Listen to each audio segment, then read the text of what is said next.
I could not have picked a worse time to get incredibly unwell. Aside the fact that it was a huge inconvenience to all the things I had planned for the week, the 8th of August was just stacked for releases. I was just too busy wanting to die to feel like listening to them.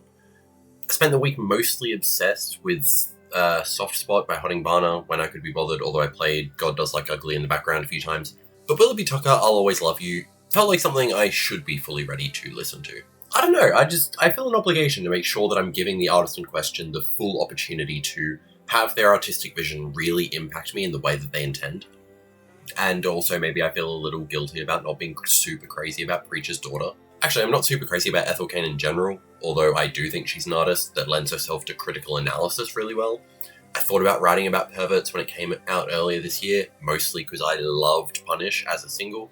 But in the end, Ethel might have been right about how it was more of a side project or an EP, since I never really got enough out of it to feel invested in writing a full-length review.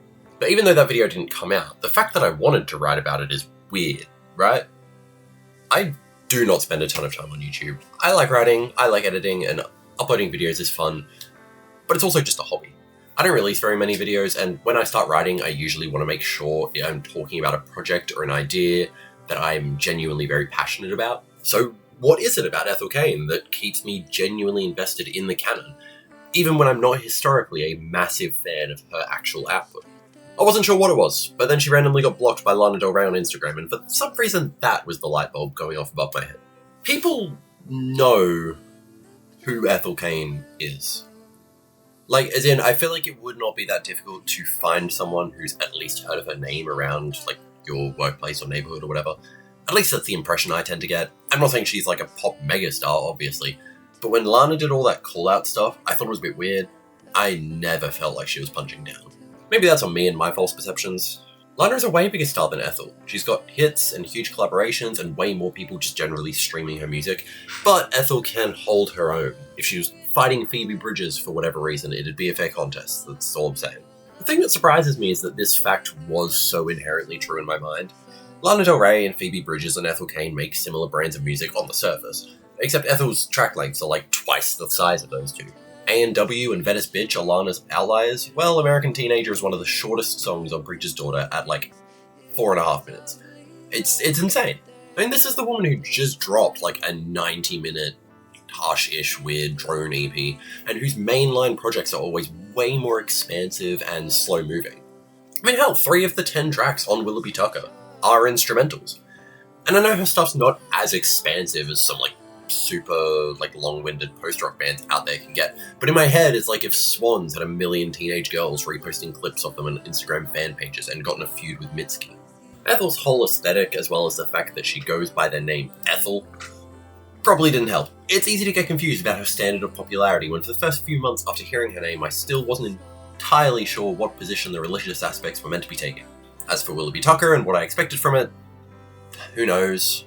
I knew mostly what it would probably sound like, and I knew it was a prequel of sorts to the events described in Preacher's Daughter, but that didn't really help someone who hadn't really engaged with the story of the Ethel Cain canon before now. I re-listened to Preacher's Daughter specifically for this, mostly because I think it's important, both as a comparison point for Willoughby Tucker and as a reference for keeping up with the canon. Willoughby Tucker I'll Always Love You being the prequel to Preacher's Daughter with more background provided for the dude from A House in Nebraska. And in engaging with Preacher's Daughter under a more analytical lens with the respect I should have given it on first listen, I came to one startling conclusion. It's fucking dark, man. Preacher's Daughter deals with domestic violence, child sexual abuse, forced drug use, murder, sexual assault, and cannibalism. There's something to be said for using characters as a vessel for working through your own traumas, and maybe this is that, but more than anything, it just reminds me of whatever show you're thinking of where the writers clearly enjoy just traumatizing one specific character. I don't think you need to go much further than surface-level analysis when considering the impact of Hayden Anhedonia, making her Monica get abused, killed, and cannibalized. Psychoanalyzing her based on these things is kind of pointless, I feel, since more than anything, the impression I got was that using Ethel's own name to release this music is just another way to envelop the listener further into the experience. Stories are sometimes just stories. Hayden has said that she and Ethel are separate and that she doesn't feel like Ethel anymore. Which, thank God, based on the shit that happens to Ethel. But then, can Willoughby Tucker I'll Always Love You have the same impact? Ethel is dead, canonically, and currently being processed by her trafficker's digestive system. Add that to the list of sentences I never thought I'd write on a script. But yeah, Willoughby Tucker is just world building now. And that's not a bad thing necessarily, since I think expanding worlds and exploring less focused on characters is a pretty interesting part of storytelling. But we know the conclusion, and so the dramatic tension that came with Preacher's Daughter will be nigh on impossible to replicate on Willoughby Tucker. And so with that in mind, I want to make it clear that Willoughby Tucker I'll Always Love You is a massive switch up in my eyes. As in, like, way bigger than I think people are really appreciating.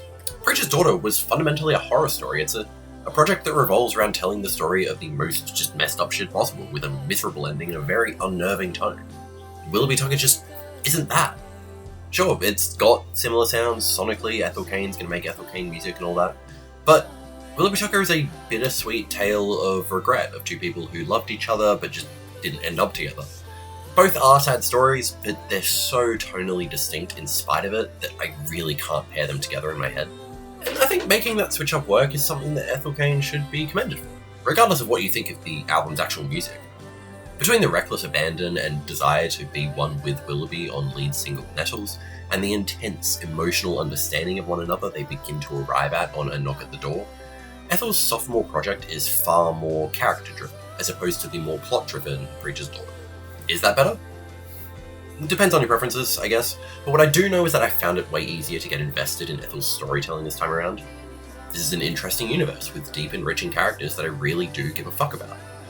Ethel should be congratulated for this, for managing to create a world that remains engaging no matter the tone. It helps that I just find the music itself more engaging this time around. Ethel detractors called her a Lana ripoff, which was not entirely correct, but not entirely wrong either. Preacher's Daughter is diverse, but I do think it draws from a bunch of notable singer-songwriter influences that she doesn't really shed until the second half of the album. Willoughby Tucker I'll Always Love You is, on the whole, a little better at giving Ethel Cain a recognisable original sound. And I think she's clearly developed as a songwriter and as a producer. I think it's her most consistent batch of tracks for sure, and her performances on tracks like the album opener Janie or the two behemoth closing tracks Tempest and Waco, Texas, are moments of emotional sincerity that just make me fall in love with the entire record. The instrumental passages are more engaging and paced far better throughout the album too, I think. I don't know what else to say, I'm just glad that I love this as much as I did. I'm glad I gave myself the time to process the story being told and the tracks released. I don't think it's perfect. I thought Fuck Me Eyes was a boring single and I don't like it much more in context, and although I love Dust Bowl, I think the pacing takes a bit of a weird dip from there to Radio Towers. But ultimately, this is the first time I've bought into the hype fully. This is the first record of hers I've listened to and thought, like, holy shit, I get it. The overall more acoustic sound serves to complement her spectacular performances throughout the entire project, and even though it's pretty long at 75 minutes, it never really feels like it's dragging. Willoughby Tucker I'll Always Love You might be just the best love story of the year, because happy endings are overrated, and the journey's the most important part of any voyage.